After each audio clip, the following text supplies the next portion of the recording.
Hey gang, welcome back to Ski Play Live TV. Today and this weekend I am at the International Climbers Festival in Lander, Wyoming. It's really cool. They had taken a break last year because of COVID. Now they're back and there's clinics for the next 3 days. And today we're taking a clinic on learning to fall. Something I don't like doing.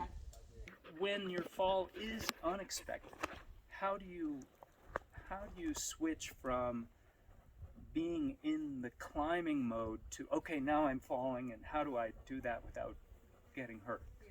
When I'm just working a sport route and it's just for the fun of it, I often just don't feel like falling. So like, how do we normalize these feelings? Be like, okay, this is a part of climbing that we can practice and get better at and get more comfortable with and like maybe have fun with sometime. And if I want to get to the top and I'm way up there and I can't do the move, like I might have to fall. And so like there's this place where you might have to want it enough to fall, you know, and that's might be a place some people need to go. Like if you don't want it bad enough, you might not be willing to fall. And so thinking about like planning ahead, like looking at your route, like, wow, it's so smooth and clean, you know, it's like, this will be a great opportunity to push myself. Whereas, you know, if you're climbing the Grand Teton and there's a bunch of ledges and that's maybe not a good place to push yourself, you know, or to like, you know, maybe you pull on a piece of gear instead of like taking, you know, doing something that feels really hard for you, or sort of where you're going to go sport climbing or trad climbing and how close the bolts are together, or if there's ledges underneath you, or you know how many pieces of gear you're going to be able to put in. How much of falling is because you just can't hang on long, or just because you feel like taking some air? I think it's great to practice falling, so I think it's good to jump off sometimes and make that intentional. In my life, I don't practice that much anymore because I push myself really hard, so I end up falling off because I really am pushing myself to climb something that's over my head. I fall at least once a day. I want to start with this new acronym I created for our falling clinic, because that's the thing with clinics. Everybody has to have an acronym. But anyway, I want climbing to be your BFF. Okay. And falling is an integral part of that. So how do we make you and climbing best friends forever, right? And so one of the things we want to focus on while falling is your breath. And not only to like calm yourself a little bit, and like if you know you're going to fall, maybe like take 3 deep breaths or 2, you know, if you don't have enough time for 3. But anyway, some way to just be present with yourself and be like, okay, it's gonna be okay. This is a choice. I'm gonna fall. There's not another option. And then you can take a couple breaths, and then it's key to exhale on your fall. So when you hit, you know, you can exhale at the end of your fall.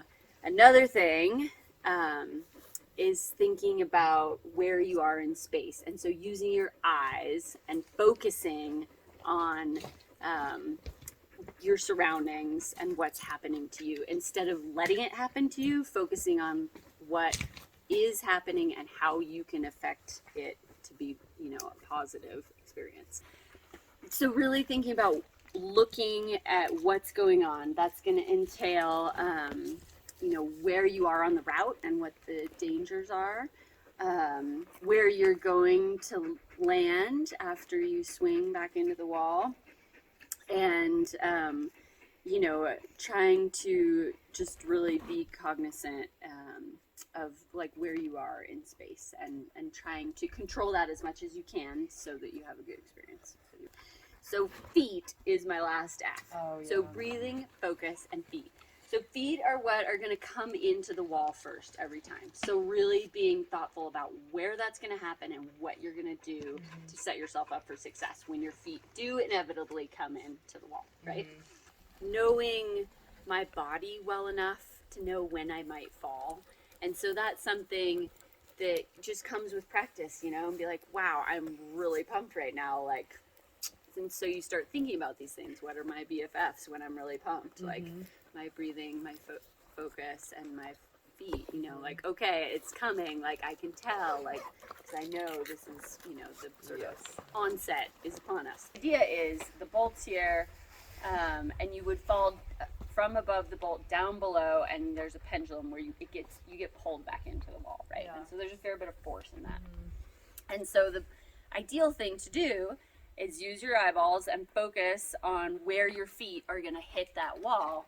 And when you hit the wall, you're going to want to absorb a lot of that with your knees, right? Because these are like big, awesome, powerful muscles. And how do we like use our big, awesome, powerful muscles to make our falls more comfortable? So when you hit the wall, you're going to want to hit it with your feet as square on as possible and absorb all that force up through your legs, right? So it's just like jumping, right? So it's something like that, right? You don't want to just jump with your legs locked out because it really hurts. It's like, oh, I don't want to demonstrate this. Let's do some top rope falls first. And I want folks to like get up like a couple bolts, fall off, and then we can fall off with more slack depending on what people are comfortable with. And then I'd love people to like pendulum back and forth, like bounce a little bit, like a little bandaloop, right? But get like a little bit of spatial awareness on what it feels like to like come back into the wall. So we're gonna push off and come back into the wall kind of fast so that we can practice that jumping we just did in the horizontal bandaloop plane. And then we'll take some loop falls. And then do a couple, try not to run into each other, where you're moving around like this a little bit, because a lot of times you're not gonna fall straight down.